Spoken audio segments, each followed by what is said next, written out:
એટલે શું થયું? કેમ નોકરી નહીં જવાનું? માથું બાંધ્યું? શું થયું? માથું દુખે છે? બહુ માથું કઢાવવાનું યાર. લાવ સરસ માલિશ કરી આલું તેલની. આ બધું બાંધી કેટલું ફીટ બાંધી રાખ્યું, રૂમાલ લઈને નહીં છોડતા. અરે વાહ, તારા હાથમાં જાદુ છે હો બાકી. બસ આખો દિવસ એક જ કામ. સવારે ઉઠો, કચરા પોતું કરો, કપડાં ધોવો, 4 વાર તો ખાવા જોઈએ.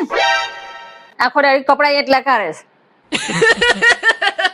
સેજ બી કશે જવાનું કીધું હોય, મને આમ થાય, મને તેમ થાય. બસ આખો દિવસ કામ જ કર્યા કરો, દહેર જ કર્યા કરો.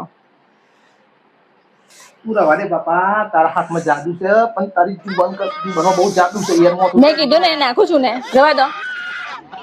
પણ મારું નાખતી નહીં. મારું મોથું વધારે ચડે છે. તું બોલી બોલીને આટલું સરસ તેલ માલિશ કરે છે તો બોલ બોલ કર્યા કરે છે. રાતે 12 વાગ્યા લગીને મોબાઈલો મચેરા કરે છે તો ખબર નહીં પડતી કે હુઈ ગયા તો આ માથા જ દુખે ને. પછી આખો દિવસ મોબાઈલ નહીં મૂકતા સેજ નવડા પડ્યા નહીં મોબાઈલ લઈને. બસ આખો દિવસ ખાટલામાંથી મોબાઈલ લઈને નહીં પડતો. અરે યાર મારું મોથું ચડાઈ દીધું યાર.